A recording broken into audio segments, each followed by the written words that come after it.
We are starting contract law, and I just want to say at the top of this, this is definitely the big topic to study for the exam. It's got the largest amount of questions. Some of this will also reflect how you answer questions on the state exam.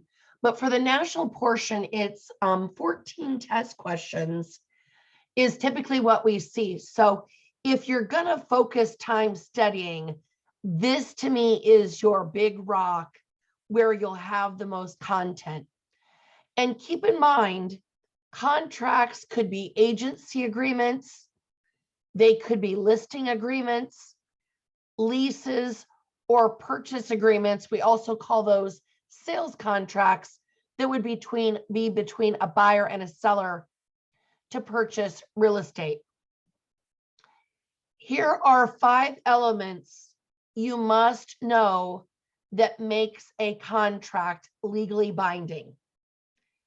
It must be voluntary. It must have a set of agreements or promises. It must be made by legally competent parties. There must be consideration involved and for a legal act. And we'll dive into those a little bit deeper as we go through the content here in the contract section.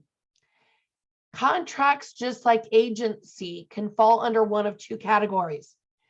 It can be implied through actions, or it can be expressed orally or written with very intentional words. Here's a new element, though, that we're going to add that's new versus when we talked about implied and expressed agency. And that's the fact that some state laws require certain contracts to be in writing in order to be valid. And in Iowa, that includes listing agreements and sales contracts at minimum. Okay. There's 2 other categories I want to point out about contracts, and that's bilateral and unilateral. Bilateral means 2 parties are doing something in the contract. For example, I'm buying your house from you for $200,000, and in exchange, you're going to give me clear title and fix the furnace. So I'm doing something, you're doing something. Unilateral is only when one party is bound to do something.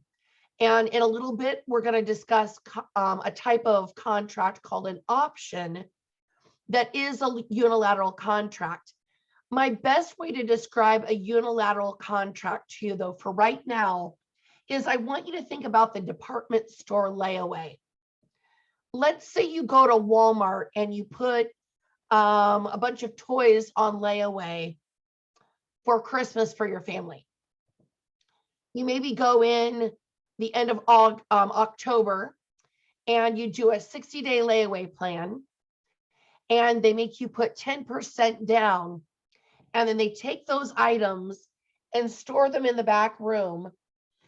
And then at the end of the 60 days, you come and pay off the balance and take the merchandise home. Or if you don't pick your stuff up, they keep your money and put the stuff back on the shelf. So it's a unilateral contract because you're the only one as the buyer that is needing to do anything to perform. Walmart's just sitting there holding tight to your stuff. They're not doing anything with it, but they can't sell it to someone else during that period. Okay. But we'll get more into unilateral contracts, as I said, with option contracts. 2 other key terms, and I will just tell you for your career, no agent uses these really correctly, but there's executed contracts and executory.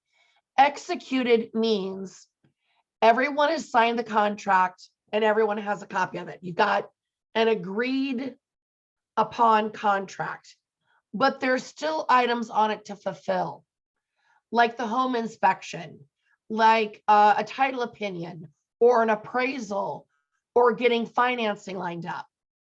Executory means all of those things are done, the transaction is closing, and we're transferring title from one party to the other. So just a few terms to get you started. Next up, we will have additional elements to the contract.